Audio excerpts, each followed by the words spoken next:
عمر بن عبدالعزیز 3 بر اعظم پر حکومت کی. عمر بن عبدالعزیز، بنو امیہ، مروان 9 مہینے حکومت کی. اس کا بیٹا عبد الملک بن مروان 21 برس حکومت کی. اس کا بیٹا ولید 10 سال حکومت کی. اس کا بیٹا سلیمان 2.5 سال حکومت کی.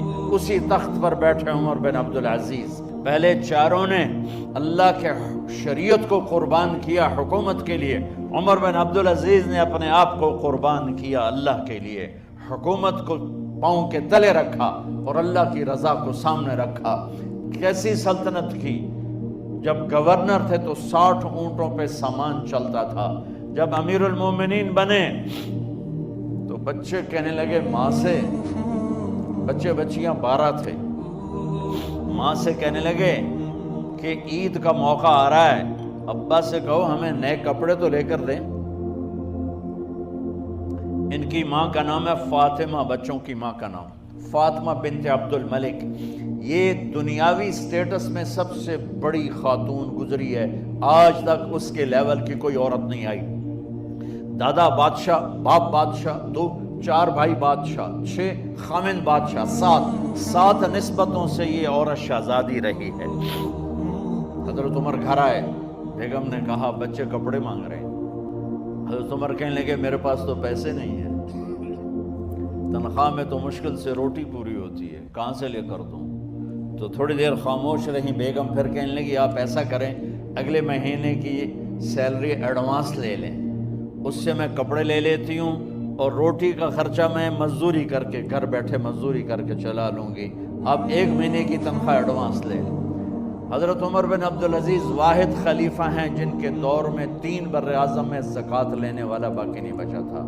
یہاں لاہور بھی ان کی حکومت کے نیچے تھا، جنوبی اسپین فرانس ان کے حکومت کے نیچے تھا، کاشغر تک ان کے حکومت کے نیچے تھا، استنبول کے دروازوں تک ان کی حکومت تھی.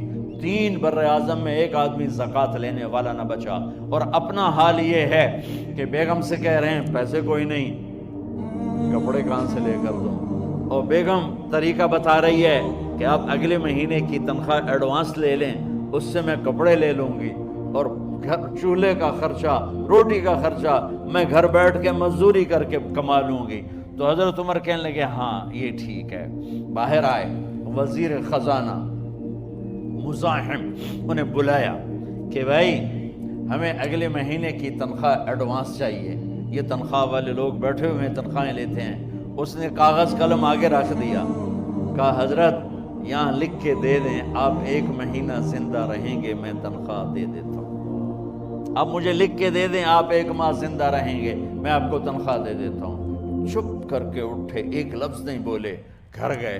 حضرت اپنی بیگم فاطمہ سے کہا بیگم بچوں سے کہہ دو کہ باپ کے پاس کپڑے لے کر دینے کی سخت نہیں ہے. اور خزانے ایسے بھرے پڑے تھے کہ زکوٰۃ لینے والا کوئی نہیں تھا. عید کی نماز ہوئی، نماز کے بعد جب ساری فیملی ملنے آئی اور بچے بھی ملنے آئے تو ان کو دیکھ کر ان کی آنکھوں میں آنسو آ گئے. کہنے لگے بچوں آج تمہیں دکھ تو ہوگا اپنے باپ پر کہ ایک جوڑا کپڑا بھی لے کر نہ دیا عید کا.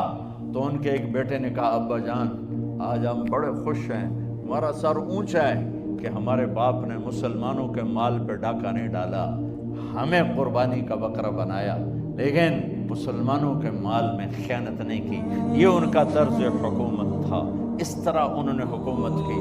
گھر میں تشریف لائے تو بیٹیوں سے بات کی تو انہوں نے منہ پہ ایسے دوپٹہ رکھا ہوا، منہ پہ دوپٹہ رکھ کے بات کریں.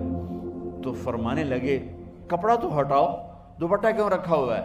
تو گھر کی خادمہ زور زور سے رونے لگی، کہنے لگی امیر المومنین آج آپ کی بیٹیوں نے کچا پیاز توڑ کے روٹی کھائی ہے تو وہ اس کی بو ہے منہ میں، آپ کو بو سے نفرت ہے اس لیے منہ پہ کپڑا رکھ لیا. تو حضرت عمر اتنا روئے کہ ان کی داڑھی تر ہو گئی.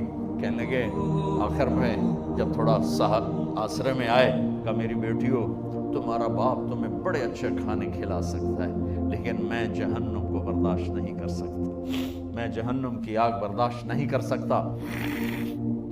اب مرنے کا وقت آ گیا.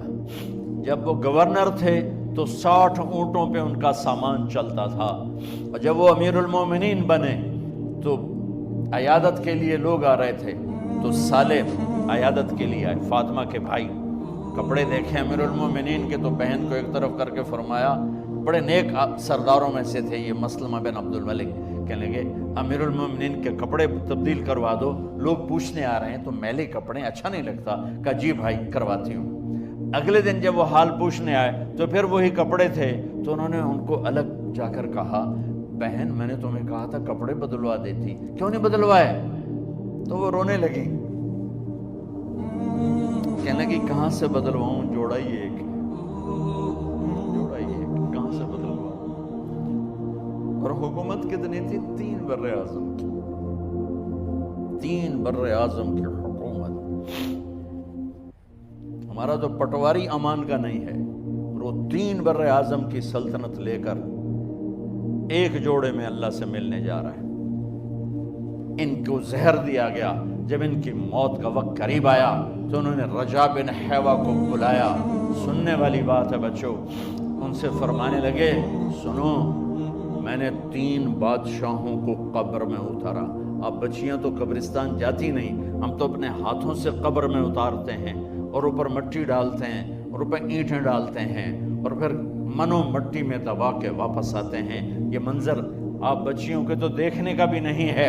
وہ کہنے لگے میں نے 3 بادشاہوں کو مٹی میں ڈالا، لیکن ان کے کفن کی گرہ کو جب کھول کے دیکھا تو ان کے چہرے قبلے سے ہٹ چکے تھے اور رنگ ان کے کالے پڑ چکے تھے۔ ولید بن عبد الملک، سلیمان بن عبد الملک، عبد الملک بن مروان، عبد الملک باپ، ولید بیٹا، سلیمان بیٹا، یہ تینوں کا ان کے چہرے کالے ہو گئے تھے اور ان کا قبلے سے منہ پھر گیا تھا۔ اب میں مرنے لگا ہوں، مجھے پہلے ضرور چیک کرنا کہ میرا اللہ میرے ساتھ کیا کرتا ہے۔ پہلے تینوں کی ظلم کی حکومت تھی، ان کے چہرے قبلے سے کیوں ہٹ گئے؟ آپ کو عجب بات بتاؤں، ولید بن عبد الملک روزانہ تہجد میں کھڑے ہو کے 10 سپارے پڑھتا تھا، 10 سپاروں کی تلاوت تہجد میں کرتا تھا کھڑے ہو کے، اور قبلے سے چہرہ ہٹ گیا۔ سلیمان بن عبد الملک تہجد گزار، چہرہ قبلے سے ہٹ گیا، ظلم کیا، خون کو پانی بنا دیا، حکومت پر شریعت کو قربان کیا، رشتے ناتوں کو قربان کیا۔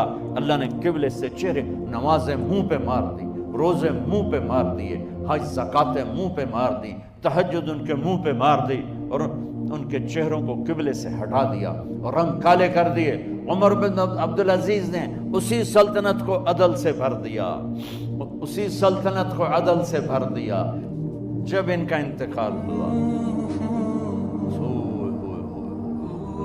سلیمان بن عبد الملک کی ڈیڈ باڈی جب قبر کے قریب لائے اتارنے کے لیے تو ایسے ایسے ہلنے لگا، اس کا پورا جسم ہلنے لگا، تو اس کے بیٹوں نے کہا کہ ہمارے ابا زندہ ہیں، تو حضرت عمر نے فرمایا بیٹو زندہ نہیں ہیں، عذاب قبر جلدی شروع ہو گیا ہے، عجل اللہ بالعقوبہ، قبر کی پکڑ پہلے شروع ہو گئی ہے، چھپاؤ اپنے باپ کو جلدی۔ جب عمر بن عبدالعزیز کی ڈیڈ باڈی قبر کے قریب کی گئی اور ان کا بھائی اتارو، بھائی وہ باتیں شروع ہو جاتی ہیں، رومال ڈالو، چادر پکڑو، ادھر سے پکڑو، تو ایک دم ایسے ایک پرچہ ہوا میں اڑتا ہوا سب نے دیکھا، وہ آتے یوں آ کے حضرت عمر کے سینے پر گر گیا، سب دیکھ رہے ہیں۔ جب پرچے کو اٹھا کے دیکھا گیا تو اس پہ ایک سطر پہ لکھا تھا بسم اللہ الرحمن الرحیم، اور دوسری سطر پہ لکھا تھا براءۃ من اللہ لعمر بن عبد العزیز من النار، یہ عمر کے لیے جہنم کی آگ سے نجات کا پروانہ۔ 3 بر اعظم کی سلطنت لے کر وہ جنت کا پروانہ لے کر دنیا سے گئے۔ جب ان کو قبر میں اتارا گیا تو انہوں نے رجا بن حیوہ سے فرمایا تھا 3 بادشاہوں کے چہرے دیکھے قبلے سے پھر گئے، رنگ کالے پڑ گئے، مجھے تم نے دیکھنا ہے کہ کیا ہوتا ہے۔ تو رجا فرماتے ہیں جب میں قبر میں اترا اور ان کے کفن کی گرہ کو کھول کے دیکھا تو چہرہ قبلے کی طرف فکس تھا اور مجھے یوں لگا جیسے 14ویں رات کا چاند قبر میں اترا ہے۔